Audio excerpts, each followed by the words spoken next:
Good day to all. Hope all are fine by the grace of God. Dear children, today let's learn a small topic.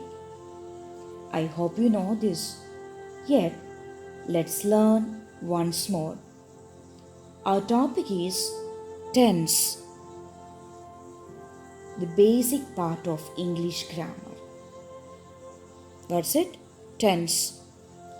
And also it is the backbone of English language. Okay. Dear children, what is meant by tense? What is tense?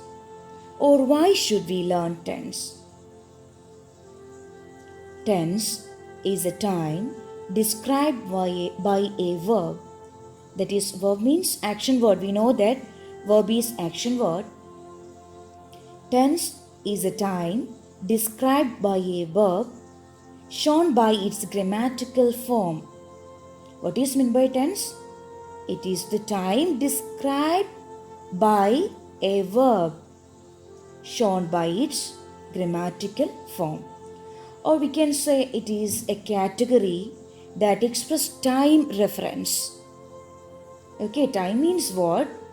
Time means present, past or future.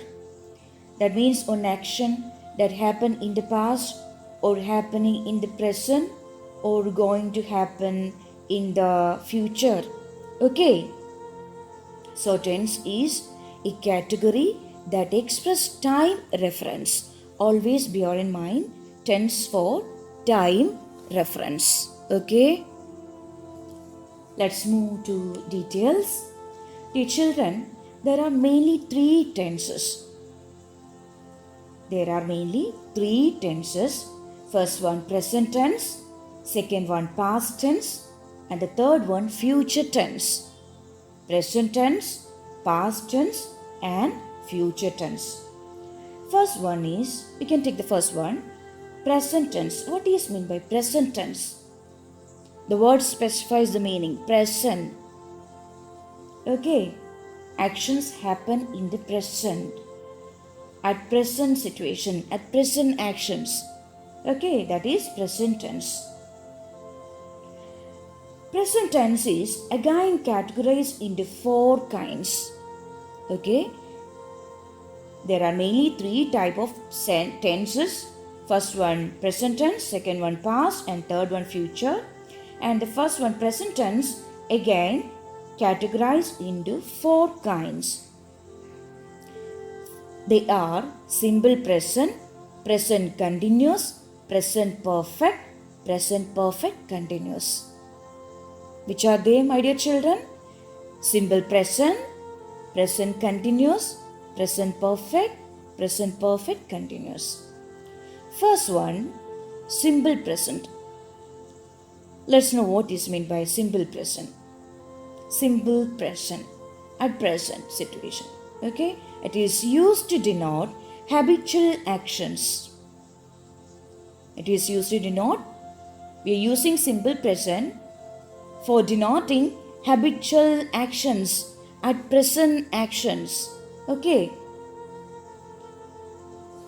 How to write my dear children, how to write a sentence in simple present tense? Okay, we can make a rule that subject plus verb or subject plus aorist form of the verb. Bear in mind, subject plus verb or subject plus aorist form of the verb. Dear children, I hope you know about subjects. What is meant by subject? I think you know what is meant by subject and predicate. Yet, let's rewind that. Dear children, when we name a person or a thing, then say something about the person or a thing. Okay.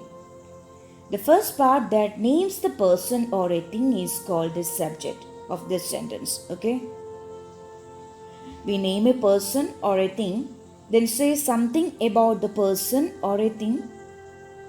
The first part that names the person is called the subject of the sentence, or a thing is called. That names the person or a thing is called the subject of the sentence. For example, Nina is a doctor. Nina is a doctor. We know the first part that names the person is called the subject. Okay, which is the subject in the sentence Nina is a doctor? We learn the first part that names the person is called subject. So which is the subject in the sentence Nina is a doctor? Obviously the name Nina. Okay. Then the second part says something about the subject. This part is called predicate of the sentence. So the example Nina is a doctor. We know Nina is the subject. And which is the predicate in the sentence? Is a doctor. That is, second part says about the subject Nina. So is a doctor is the predicate in the sentence Nina is a doctor. You got it? What is meant by subject? We name a person or a thing, then say something about the person or a thing. The first part that names the person is called the subject of the sentence. Okay, so Nina is a doctor. Which is the subject? Nina is the subject. And which is what is the predicate here? Is a doctor. We know that it says the second part says something about the subject. That part is called predicate of the sentence. So Nina is a doctor, subject is Nina, and predicate is a doctor. Next example, Adon is a scientist. Adon is a scientist. Which is a subject in the sentence? We know that the name, okay, Adon. So Adon is the subject in the sentence. Adon is a scientist. And which is the predicate in the sentence? Is a scientist. So Adon is the subject, that is the first part that names the person. Is a scientist is the predicate, that is this part says about the subject Adon. Next example, Rabin is an engineer. Which is the subject in the sentence Rabin is an engineer. Okay, Rabin is the subject in the sentence. Very good. And is an engineer is the predicate in the sentence. Okay, you got it, my dear children? Dear children, those examples have singular subjects like Nina. Nina is a doctor. One subject there, Nina. Adon is a scientist. Adon is one subject there, and Rabin is an engineer. One subject there. Okay, they are singular subjects. Okay, those examples have singular subjects. Then one more example. Anju and Arya are good friends. Anju and Arya are good friends. How many subjects? Two subjects are there. So, plural subjects. Okay. What is meant by plural? More than one. Okay. So, Anju and Arya are good friends. Anju and Arya are the subjects in the sentence. Anju and Arya are good friends. Then Suji and Divya are students. Suji and Divya are students. Again, plural subjects there. Suji and Divya are the subjects in the sentence. Suji and Divya are students. Then we can learn about first person singular subject and first person plural subject. You know, my dear children, that second person singular subject and second person plural subject. Third person singular subject and third person singular subject and third person plural subject. You know, I hope you know that those subjects. You know which is the first person singular subject? Which one? I. I is the first person singular subject. Which is the first person singular subject? I is the first person singular subject. Then which will be the first person plural subject? We. W-E. We is the first person plural subject. First person singular subject is I. I is the first person singular subject and first person plural subject is we. Okay. Then let's know which is the second person singular subject. Thou. Thou is the second person singular subject, but it is not used in common ways now. It is commonly seen in poetry only. Instead of thou, we are using you. Y-O-U, you. Okay. So, we won't use thou in a common ways. Instead, we use you as second person singular subject. Then let's know which is the second person plural. That's also you. Okay. Y-O-U, you.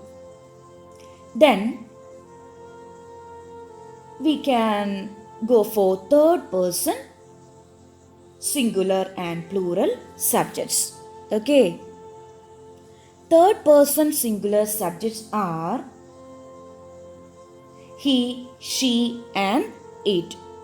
He, she and it. Okay. He, she and it, those are third person singular subjects. Then which will be the third person plural subject? They. Okay.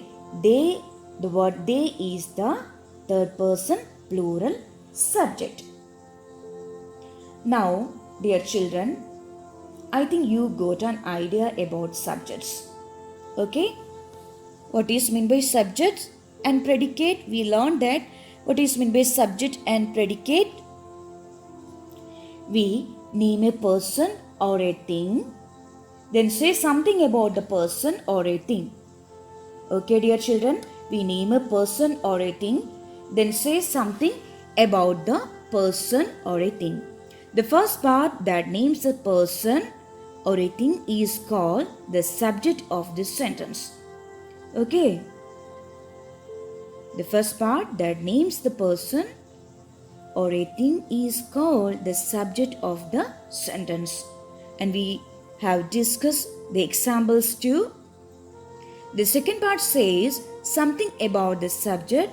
This part is called predicate of the sentence. So I hope you got an idea about subject and predicate. Okay, we are learned with examples. Okay, dear children, let's learn the tense in detail in the next section. Catch you soon. Till then, bye-bye.